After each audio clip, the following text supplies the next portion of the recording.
ജന്തർ മന്ദറിൽ സമരം ചെയ്യുന്ന സ്ത്രീകൾ ബലാത്സംഗം ഇഷ്ടപ്പെടുന്നവരാണ്. അവരൊക്കെ ഇടതുപക്ഷ ചിന്താഗതിക്കാരും. സമരക്കാരെ വെടിവെക്കണം, കൊന്നുകളയണം, ശവങ്ങൾ പെറുക്കി ആശുപത്രിയിൽ എത്തിക്കണം.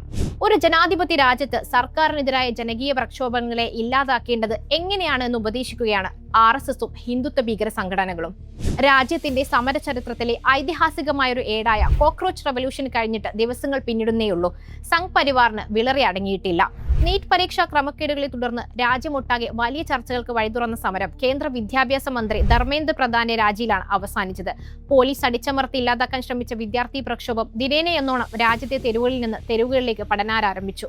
കഴിഞ്ഞ 12 വർഷത്തിനിടയ്ക്ക് മോദി സർക്കാരിന്റെ ഒരു ക്യാബിനറ്റ് മന്ത്രി നേരിട്ടൊരു ജനകീയ സമരത്തിന് മുന്നിൽ മുട്ടുമടക്കി രാജിവെക്കുന്നത് ഇതാദ്യമായിട്ടാണ്. ഇതുകൊണ്ടൊക്കെയാണ് RSSനും സംഘ് പരിവാർ സംഘടനകൾക്കുമൊക്കെ പ്രക്ഷോഭക്കാരോട് ഇത്ര അമർഷം. സമരം കഴിഞ്ഞ് മണിക്കൂറുകൾ പിന്നീട് മുമ്പേ കൊലവിളി പ്രഖ്യാപനങ്ങളെത്തി. ഇനി ഇങ്ങനെയൊരു സമരം രാജ്യത്ത് എവിടെയും അരങ്ങേറാതിരിക്കാൻ RSS അടക്കമുള്ള ഹിന്ദുത്വ ഭീകര സംഘടനകളുടെ ഉപദേശ നിർദ്ദേശങ്ങളെത്തി. അതിലൊന്ന് കേരളത്തിലെ RSS സൈദ്ധാന്തികൻ TG മോഹൻദാസിന്റേതാണ്. അത്യന്തം വിഷലിപ്തമായൊരു പ്രഖ്യാപനം.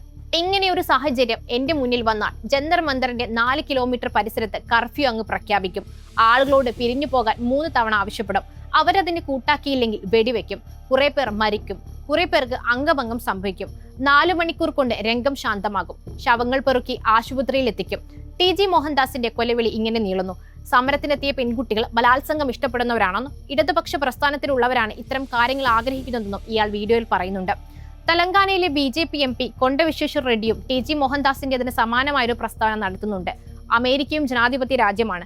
അവിടെയെങ്ങാനും ഇതുപോലൊരു പ്രക്ഷോഭം നടന്നിരുന്നെങ്കിൽ ഉറപ്പായും വെടിവെച്ചേനെ എന്നായിരുന്നു റെഡ്ഡിയുടെ കമന്റ്. ജന്തർ മന്ദറിൽ പ്രക്ഷോഭം കഴിഞ്ഞ് മടങ്ങുകയായിരുന്ന 2 വിദ്യാർത്ഥികളെ കാറിലിരുന്ന ഒരു സംഘ് പരിവാർ പ്രവർത്തകൻ ചോദ്യം ചെയ്യുന്നതും പിന്നീട് മർദ്ദിക്കുന്നതുമായ വീഡിയോ ദൃശ്യങ്ങൾ സോഷ്യൽ മീഡിയയിൽ കഴിഞ്ഞ ദിവസം വൈറലായിരുന്നു. ജൻസി പ്രക്ഷോഭം ഇനിയും പല വൻമരങ്ങളെയും കടപുഴക്കുമെന്ന ഭീതിയിലാണ് സംഘ് പരിവാറും ഹിന്ദുത്വ ഭീകര സംഘടനകളും ഇങ്ങനെ വിറളിപ്പുണ്ട് കൊലവിളികൾ തുടരുന്നത്. ജനാധിപത്യ രാജ്യത്തെ ഭരണഘടനയെ വെല്ലുവിളിച്ച് നടത്തുന്ന ഇത്തരം കൊലവിളികൾ ആവർത്തിക്കാൻ ഇക്കൂട്ടർക്ക് വീണ്ടും വീണ്ടും ധൈര്യം ലഭിക്കുന്നത് എവിടെ നിന്നാവും? രാജ്യത്തെ നിയമ സംവിധാനങ്ങൾക്ക് ഇക്കൂട്ടർ പുല്ലുവില കൽപ്പിക്കുന്നത് എന്തുകൊണ്ടാവും?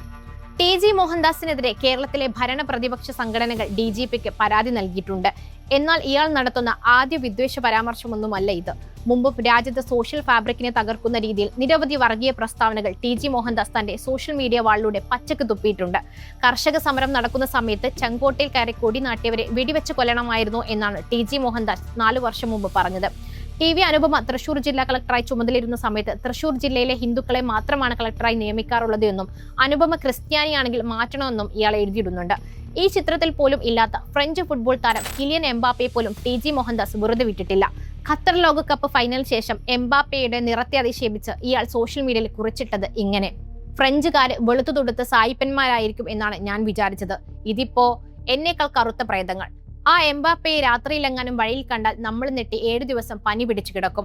ഇതിങ്ങനെ നീണ്ടുപോകുന്നു. രാജ്യത്തെ നിയമ സംവിധാനങ്ങളെ വെല്ലുവിളിച്ച് ഇത്തരം വർഗീയവാദികൾ നടത്തുന്ന പ്രസ്താവനകളെ ഭരണകൂടവും നിയമ സംവിധാനങ്ങളും കാണാതെ പോകുന്നതാണോ അതോ കണ്ടില്ലെന്ന് നടിക്കുന്നതാണോ?